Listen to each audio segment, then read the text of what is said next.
We're here in Lower Lawrenceville. This is Liberty Ave. This is the old Iron City Brewery. And behind it is a valley called Skunk Hollow that divides Bloomfield, which is up the hill on the left here, from Polish Hill, which is behind the brewery. And we're gonna go over to Sassafras Street, which is up by where that red truck is, and then down into Skunk Hollow. Check the hollow out.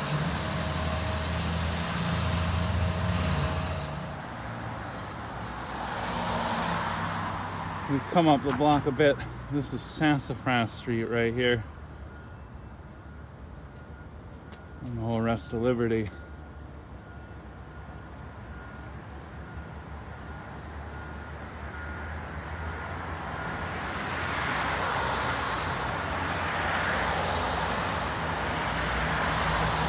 This is Stackhouse number 1. That's what that building back there used to say.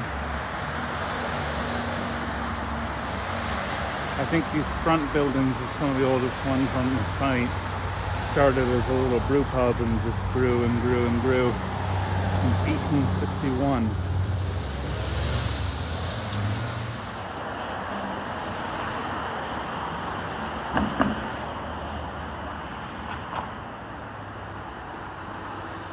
I always appreciate the copper flashing, and in addition to that, the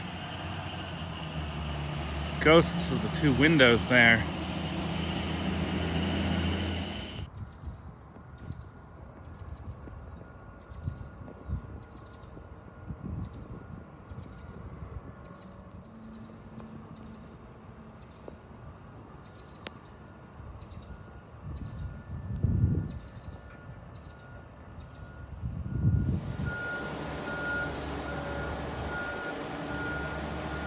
Don't brew beer here anymore.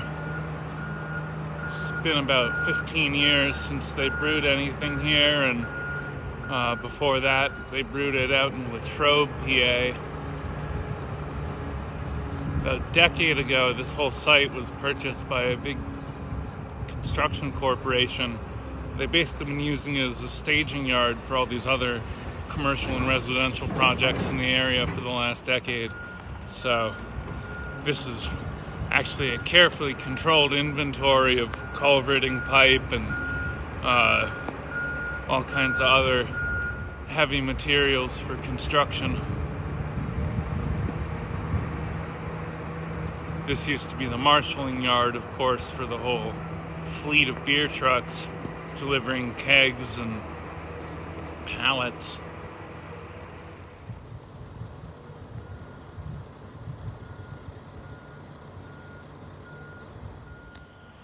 Back when the property got purchased, the top 15 feet of the chimney you see right there got knocked off, kind of without permitting or authorization, which really soured things with the neighborhood groups that were involved in figuring out what to do with the site. They said that the very top part of it was really structurally damaged and that the whole thing was about to collapse anyway, and it needed to come down. Whether or not that's legit is kind of lost to history at this point, but there was, as you can see, the decorative brickwork on the middle part of the stack. There was really beautiful kind of buttressed brick up at the top, so maybe it's still available in historical photos, but the real thing is definitely gone. So we're on Sassafras Street right now, wonderfully named street. What you're looking at here is a hillside that never really got developed, but there's development all the way up at the top and clearly development down here at the bottom.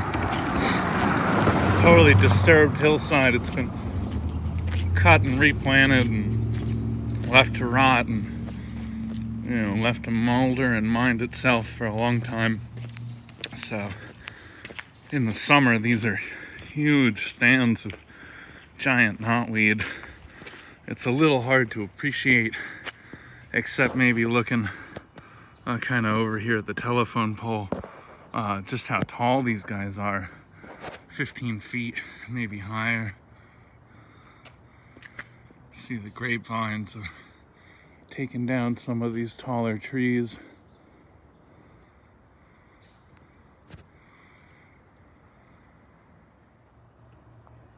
Building up on the top of the hill here, there has a vast industrial porch built out over the hillside.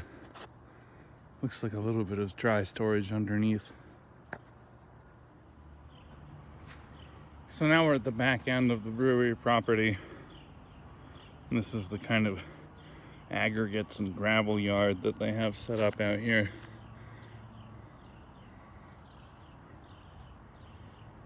Stone and gravel and dirt piled in piles by size.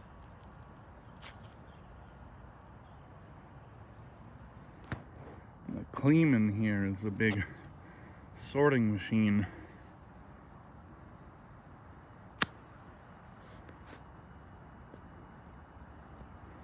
There's a hopper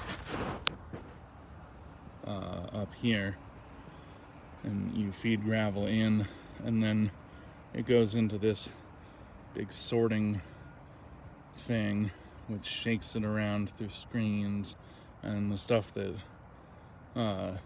needs to come out of the screens that's small comes out the side, and all the rest of it comes out the front. And so you end up with a bunch of different piles, unprocessed, processed that made it through the screens, processed that didn't make it through the screens. And in this way you can take kind of waste rubble, as you see over here, or in the big pile far to the right, and screen it, do some work, add some value, the value of sorting this back out into its constituent parts, and then each of those materials has its own pretty well-defined engineering properties. If all these stones had electrical properties, we'd have other problems. Though speaking of electrical properties, there is a rail line. That's what this big thing is right here.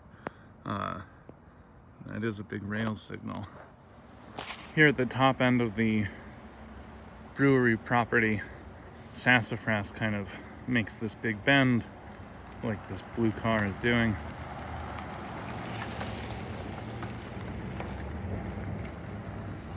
And then makes another big bend and becomes Neville Street for this next couple blocks. The bridge that you're seeing right in front of you is the Bloomfield Bridge. This is actually the second Bloomfield Bridge. That one was built in 1986, was its completion date. We'll get a lot closer to it.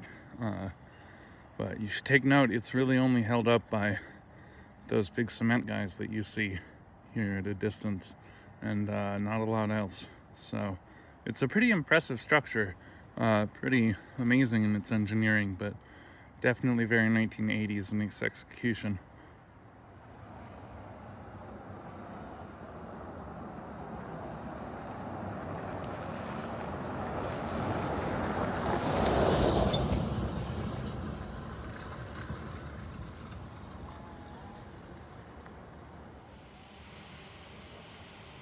I hope, despite the noise of the power saws and construction happening all around, that rushing water sound shows up on the track. What you're hearing is Skunk Run, the creek that used to run through this valley, the creek that actually formed this valley, which has been entirely culverted over and now exists just under the street here on Neville Street. And as far as I can tell from looking at old maps, it actually just continues straight, kind of under the property rather than going along Sassafras. So it becomes part of the drainage and maintenance that the brewery dealt with in the past, I guess deals with now. And here you can start to appreciate some of the weirdness of Pittsburgh. We're down in this industrial hollow, and yet what we're looking at is a whole bunch of residential buildings, sort of 3 apartments that used to be one big house, or other kind of multifamily units. At the bottom of Polish Hill, these buildings are all built along Gold Way. I think it's Gold Way at that point. It might be Melville, but I think it's Gold Way at that point. About halfway up the hill.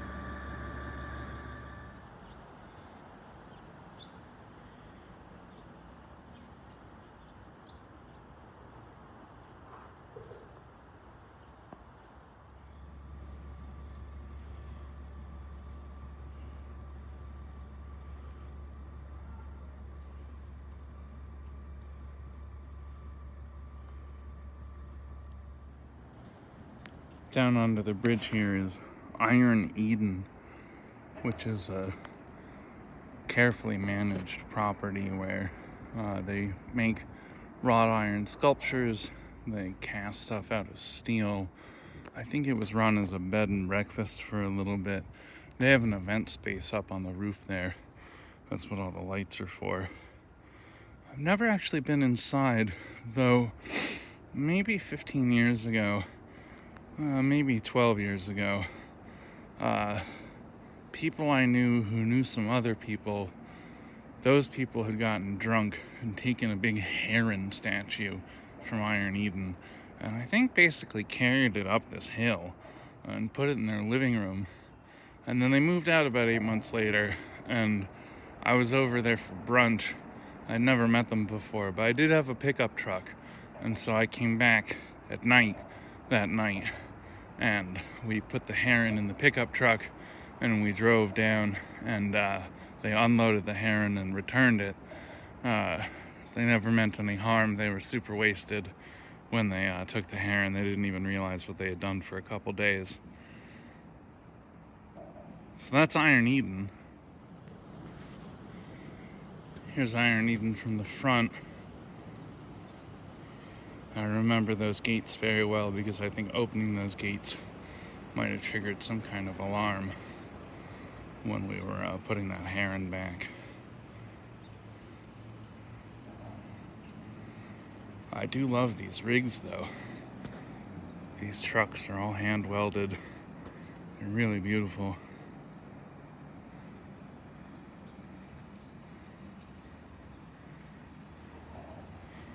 This is what happens when you let artists manage a space for 20 years. It turns out really, really nice. Even in the dead of winter, they got a little bamboo grove, all kinds of vines growing. Looks like there's some plants up on the roof. It's beautiful.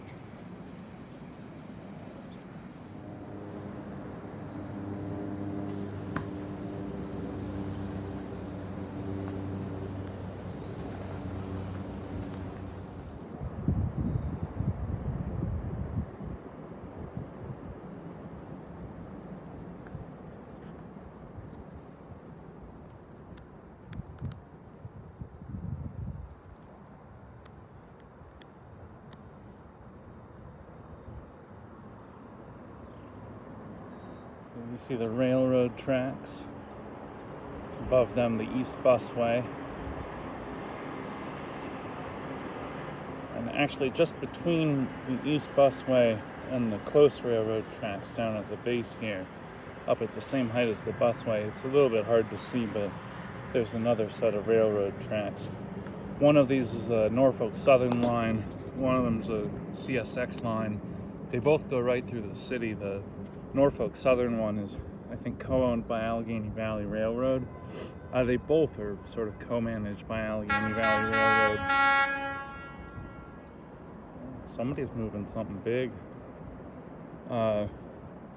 In any case, there is train traffic coming through here. A lot of it's local because it's going out to Lawrenceville and then across the river on the 33rd Street train trestle, which is just an extension of this lower track here. And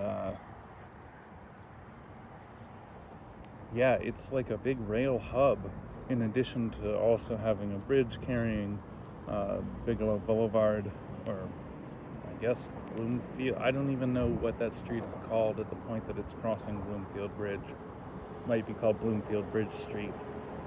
But in addition to that, you have rails to Busway, Martin Luther King Busway, which is where the majority of folks who work downtown, especially in the sort of service job part of downtown, it is by bus that they transit there, and it is on this busway that they typically do. As you can see just from the number of buses that pass, it's quite a catchment basin, and it serves as just a fast, direct, trafficless arrow that goes right through the city. In the same valley that the busway goes through, as well as the other valley that this splits into, which ends up being South Neville Avenue. I don't know if we'll get there before dark. And it's also kind of not connected to the street grid anymore, so it might be a little tough to get to. In any case, the whole busway route that goes through this valley is all a catchment basin for Skunk Hollow. It was called Skunk Hollow because right around here, not when this bridge was here, but before that, there was a incinerator, a trash incinerator for the city, a private concern that people paid to have their trash disposed of, and it was burned into the atmosphere and fell back as particulate matter on pretty much all the neighborhoods around here. It was called Skunk Hollow because it never stopped stinking. It might have been called Skunk Hollow before that, even further, because it was a wetland that grew a lot of skunk cabbage. It was basically a natural stream before all of this industry was here.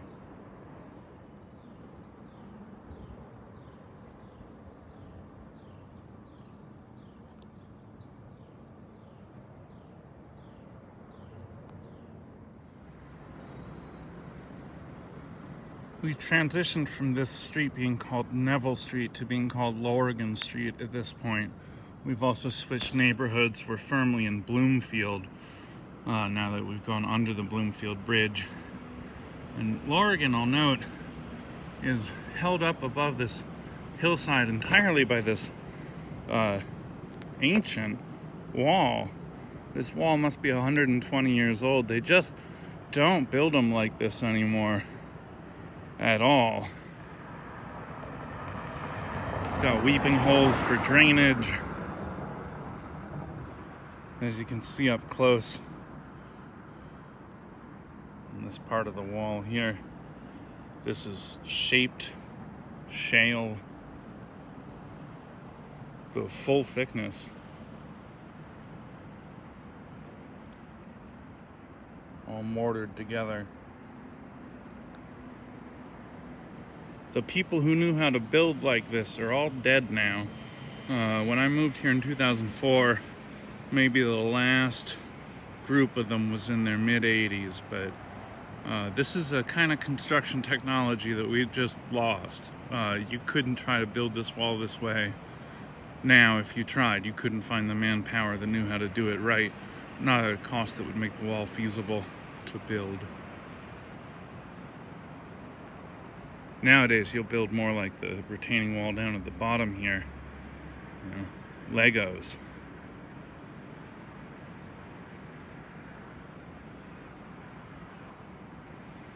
I have no idea what's going to happen to this old building.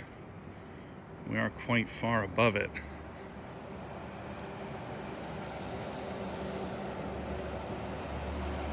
Standing on our own sort of dubious retaining wall.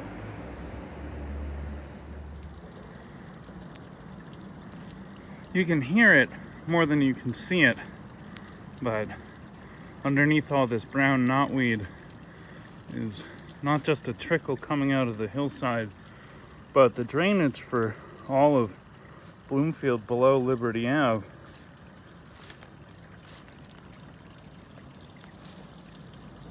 This is Skunk Run, a piece of it. This culvert that runs down and then goes under the road. You can see that the pedestrian infrastructure is really fallen apart. There used to be a sidewalk between the culvert and the road off on the right there. No longer.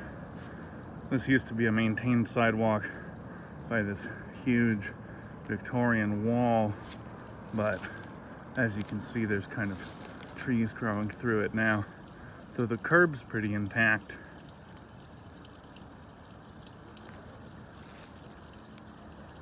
One of my favorite things about Pittsburgh is the staircases. That's actually a street. I don't know whether we'll have to go all the way up to the top to find it, but that staircase has a street sign. It's part of the street grid. It's municipally maintained. Not all of them are, and then a disturbing number of them are being kind of abandoned or left to the neighborhoods to do infrastructure fundraising on a nonprofit budget, which doesn't make too much sense to me. But, you know, they're a real treasure of the city, and they reflect our working class past when you lived near where you worked and you had a house up on the hill here and you walked down the stairs over to the mills on the flat floodplains by the river, and so did all the other million people who lived in this town. So from beyond the Bloomfield Bridge, up at the top of this Victorian Wall, you can see a lot better how the valley widens out up ahead there. This is sort of the north end of Oakland.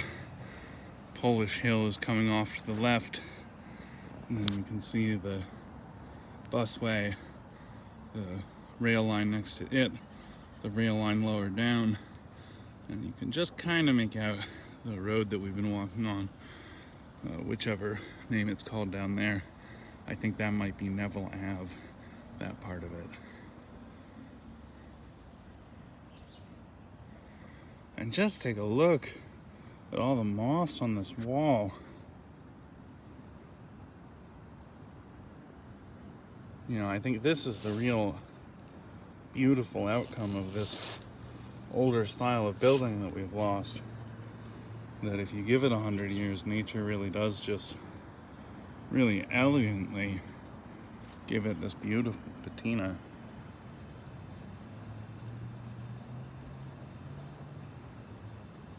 This moss is going to take a couple thousand more years to do any structural damage.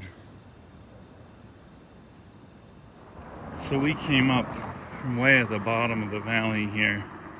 If we had started up at the top of the hill over on Polish Hill, we could have come across the bridge here all the way over to where it lands above this building, which is pretty fabulous.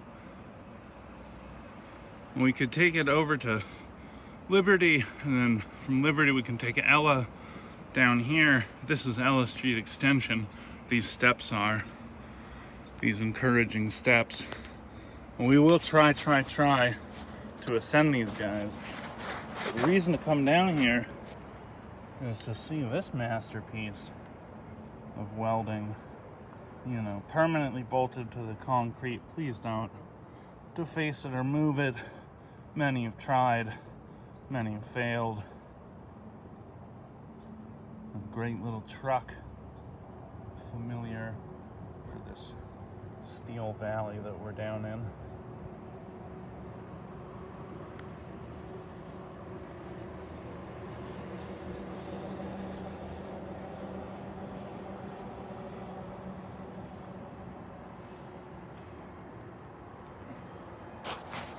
Lorigan continues up, becomes neighborhood up there above this auto shop.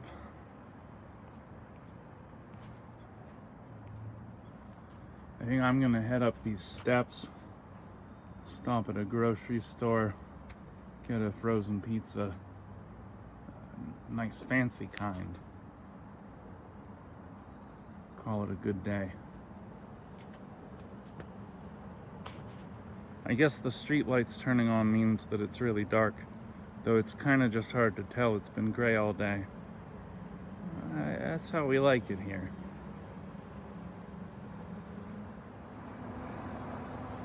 Halfway up the stairs here, really nice view of the valley as it opens up towards the Allegheny River. And up here, when you think about Skunk Run forming this valley here, Skunk Hollow, it seems like a huge wide valley for a little creek that's been culverted that we can't see anymore. Well, unfortunately, the geological reality of the city has kind of continued to reign over the valley, even if we've hidden all of the water.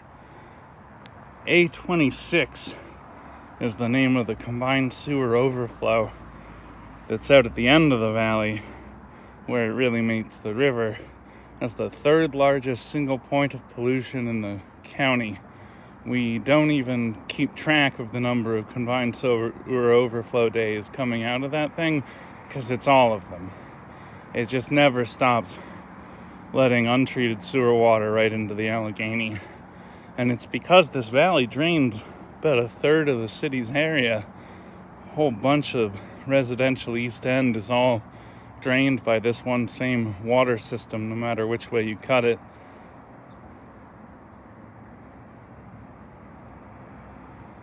So it's not really on the maps anymore, and it's definitely not a visible creek or watershed in any sense, but Skunk Hollow here is an amazingly important part of how this city actually functions, especially during big rainfall events. All the water ends up here. Not all of it, but a surprising amount. All the way from Wilkinsburg at the far city limits on the east end of the city to North Oakland right here, and Central Oakland as well. It all ends up coming down into this valley one way or another, through sewer pipes, through culverts, underneath the rail, what have you. So beautiful, overlooked, important part of the city down here in Skunk Hollow, past the old Iron City Brewery.